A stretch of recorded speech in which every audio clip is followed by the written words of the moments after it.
Olha, você acompanhou com a gente aqui o caso do influencer Ítalo Bruno. Ele foi preso na semana passada, suspeito de lavagem de dinheiro, de envolvimentos, inclusive, desse dinheiro com facções criminosas. E aqui está um pouco da forma, do perfil desse influencer. Camarada, carros de luxo, motos muito caras, aliás, gostava de fazer manobras com motocicleta. Aí, ó, as imagens. Tudo isso colocado nas redes sociais. Além disso, sorteios e rifas. E um detalhe, depois da prisão, ele chegou a aumentar o número de seguidores, o que é grave, a meu ver. Eu estou aqui ao lado do delegado Alisson Macedo, da Delegacia de Repressão aos Crimes de Informática, que vai nos explicar um pouco a respeito desse homem. Muito obrigado, doutor Alisson. Boa tarde, seja bem-vindo. Boa tarde, obrigado por receber. Bom, primeiro vamos falar um pouco sobre o perfil do Bruno, do Ítalo Bruno, né? Ele é um perfil criminoso, perigoso, ele é uma pessoa que ofereceu algum tipo de resistência. Como é que o senhor percebeu o comportamento dele nesses primeiros dias? Não, até que um pouco surpreso, né, naquele primeiro momento. E o perfil dele é esse, né, mais de negociatas, né, porque... Deixando bem claro aqui que essas rifas todas, elas são ilegais, né? Elas são ilegais? São ilegais. Ah, então tudo que decorre dela, todo o dinheiro que decorre dessas rifas também são ilegais. Qualquer coisa que se pudesse propor como se for legalizar, isso aí seria até um incentivo ao crime, né? Uhum. Agora, existe uma ligação de fato dele com facções criminosas? Sim, durante a investigação a gente aferiu que havia algumas transferências para membro de facção criminosa, sim. Uhum. Por que ele faz essas transferências? Bom, o que a investigação indica é que seja para lavar, né, dinheiro, ocultar patrimônio. Uhum. Ou seja, imóveis não são colocados, ele não colocava no nome, carros e outros veículos eram distribuídos entre membros da família, entre alguns funcionários também. Uhum. Há uma preocupação das pessoas que participaram dessas rifas e sorteios. Elas também podem ser implicadas? Não, em regra não. Apenas se houvesse algum conluio, né? Se houve algum conluio entre suposto ganhador e ele. Qual é o exemplo? Por exemplo, se eles antes do sorteio tivesse algum tipo de arranjo, uma combinação para que aquela pessoa ganhasse, né? Uhum. Divulgasse, mas de fato não tivesse ganhado.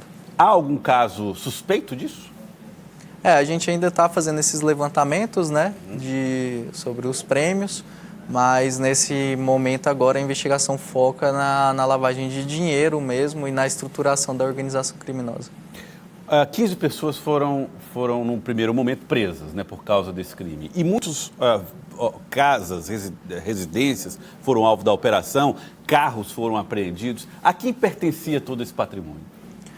Esse patrimônio pertencia, ele todo original. Então, tudo dele, tudo do Ítalo. Isso. Então, foram distribuídos para familiares, mas todos provenientes da rifa, ou seja, todo o dinheiro que foi usado para comprá-los é ilegal. Uhum. O que pode ser feito em relação a esse dinheiro movimentado para que ele seja considerado legal ou legalizado? Recolhimento de impostos? Ou o fato de ser fruto de rifas impede esse dinheiro de ser deixado nas contas dos seus proprietários? Não, todo o dinheiro que foi oferido, ele foi oferido de maneira ilegal, né? Uhum. E qual o destino desses valores?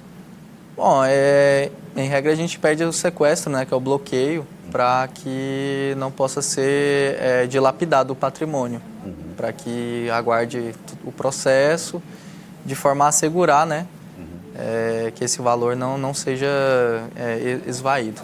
Tá. Há algum tipo de pessoa que recebeu esse dinheiro ligado à facção, como o senhor colocou, já foi preso pela polícia? Não, já encontra no sistema penitenciário. Ah, já estavam? As pessoas que receberam o dinheiro já estavam presas? Sim. Essa pessoa, sim. Isso agrava ainda mais a situação? É isso que a gente quer levantar, né? Uhum. Que tipo de recomendação o senhor, que trabalha com o crime de informática, faz para as pessoas que eventualmente desejam ou até já participaram de sorteios como esse? Bom, não existe milagres com dinheiro, né? Não existe esse negócio de você investir pouco capital e receber um retorno gigante. Até porque você pode sofrer, acabar sofrendo uma espécie de golpe, porque esses jogos de azar eles não são auditáveis, né? Porque não possuem uma permissão para funcionar. Então, é diferente das apostas de bet, que você sabe que você ganhou, porque o jogo de futebol, por exemplo, deu um placar que você acertou, você sabe que você ganhou. Está acompanhando a partida por ali. Isso. Agora, no jogo de azar, que não é regulamentado e não é auditado, quem escolhe se você ganhou ou não é o próprio jogo. Não tem quem possa verificar se tudo foi feito como deve ser, né? Exatamente. Agora, quanto foi que o Ítalo acabou movimentando em um ano? A gente sabe que ele era um motoboy e que passou a ter uma vida de milionário em um ano, aproximadamente. Já se sabe quanto ele movimentou através desses jogos? Bom, a gente verificou que ele iniciou com pequenas rifas de celular, foi aumentando para rifas de moto, depois já estava rifando casas e automóveis de valor mais alto. A gente estima aí que tenha movimentado por cerca de 5 milhões. O Ministério Público, 5 milhões. 5 milhões, né? O Ministério Público já chegou a fazer uma recomendação, né, através ou verificou que, na opinião do Ministério Público, não está lá cumprindo os requisitos da prisão preventiva, o que está sendo colocado, né, pela defesa como uma grande possibilidade para que o Ítalo possa voltar às ruas. Qual é a avaliação que o senhor faz disso? Que tipo de risco isso teria para a investigação? Bom, não é o Ministério Público que é o titular da ação penal, mas assim, no âmbito da prisão preventiva, né, a gente junta alguns elementos iniciais, mas ao final da investigação, que tem um prazo de 10 dias para concluir, vão ser juntados muito mais elementos. O senhor acredita que é possível que ele permaneça preso? Aí a gente tem total confiança, né, tanto no Ministério Público quanto na Justiça, para decidir, tomar a melhor decisão. Quais são os próximos passos da investigação, por alto, para que a gente possa entender que tipo de movimentação a polícia ainda está fazendo em relação a esse caso? Bom, ainda resta alguma análise bancária, né, e também fiscal em relação à Receita Federal. Né? Há oitivas para serem feitas, depoimentos para serem tomados? Também. Vítimas incluídas?